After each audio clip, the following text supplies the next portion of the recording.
Good morning everyone.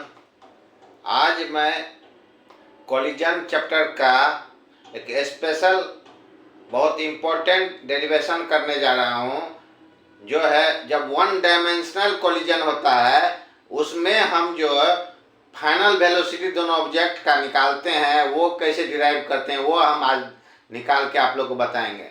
Derivation कैसे होता है वो हम निकाल दिखाएंगे। फाइनल फार्मूला कैसे निकालते हैं आफ्टर कोलिजन, किसी ऑब्जेक्ट दो ऑब्जेक्ट जो कोलाइड करता है उसका वेलोसिटी कोलिजन के बाद का फार्मूला क्या होता है वो हम आज डिराइव करके बताएंगे आपको। ठीक है, देखिए जैसा कि आपको हम पहले बताए हुए हैं, मोमेंटम जो होता है कंजर्व होता है कोलिजन में। सपोज कोई ऑब्जेक्ट है दो, ठीक है, M1 और M2, ठीक है, ये दोनों कोलाइड करता है, किसी समय कोलाइड किया M1 M2, उसके बाद दोनों कोलिजन के बाद इलास्टिक कोलिजन मानते हैं, इलास्टिक कोलिजन। उसके बाद दोनों अपना फिर किसी वेलोसिटी से अलग अलग डायरेक्शन में, ये वन डायमेंशनल है, फिर दोनों अपना सेम किसी V1 V2 से वेलोसिटी M1 M2 है, ठीक है, इसका इनिशियल वेलोसिटी U1 U2 मान लेते हैं। ठीक है, अब जैसा कि हम जानते हैं conservation of momentum, momentum conserve होता है बिफोर कोलिजन और आफ्टर कोलिजन। उससे क्या होता है M1 U1 plus M2 U2 हो गया आपका before collision. After collision M1 V1 plus M2 V2। यही V1 और V2 निकालने का हम डेरिवेशन करने जा रहे हैं। इसमें हम क्या यूज करेंगे, पहला था momentum conservation of momentum use करेंगे, दूसरा हम कोफिशिएंट ऑफ रेस्टिट्यूशन जो हम आपको बताए हैं, कोफिशिएंट ऑफ रेस्टिट्यूशन क्या बताएं, E equal to ratio of separation of object velocity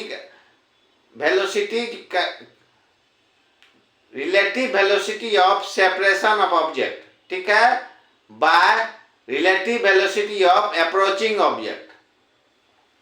separation का मतलब हो गया दोनों ऑब्जेक्ट अपना अपने अलग अलग वेलोसिटी से अलग मूव करने लगे आफ्टर कोलिजन, तो E इक्वल टू होता है V2 minus V1 bye U1 minus U2।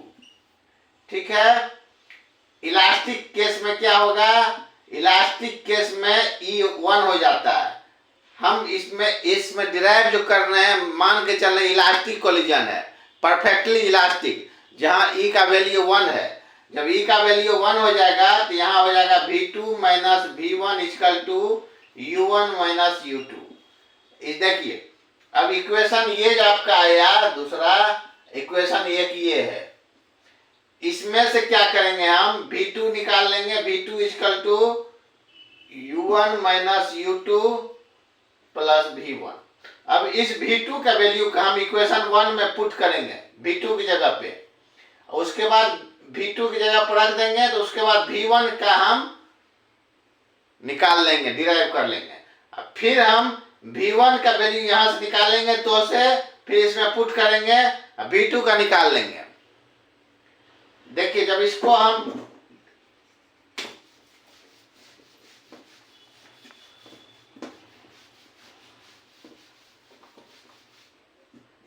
देखिए यहां पे देखिए M1 U1 plus M2 U2 equal to M1 V1 plus M2 V2। यहां से V2 हम पुट करेंगे, इसमें क्या हो जाएगा M1 V1 plus M2 V2, यहां से क्या हो गया U1 minus U2 plus V1। यहां से देखिए M1 V1 plus M2 U1 minus M2 U2 plus M1 M2 V1। यहां से दोनों V1 देखिए, V1 वाला टर्म हम एक जगह करेंगे तो V1 बराबर हो जाएगा M1 प्लस M2। ये दोनों टर्म को एक साइड ले आएंगे, अब V1 वाले टर्म को एक जगह रखेंगे, यहां हो गया V1 M1 प्लस M2। ई दोनों को एक साइड ले आएंगे। यहाँ एक तरफ हो गया m1 u1 plus m2 u2 minus m2 u1 plus m2 u2। ठीक है, m1 u1, देखिए यहां से m2 u2 दूर दो हो गया, m1 u1 minus m2 u1 plus 2m2 u2। इसमें से u1 कॉमन ले लेंगे,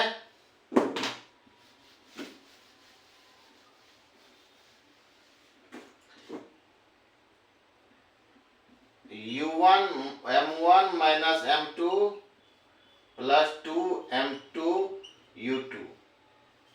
यहां से v1 बराबर निकल के आ जाएगा u1 m1 minus m2 plus 2m2 u2 bye m1 plus m2।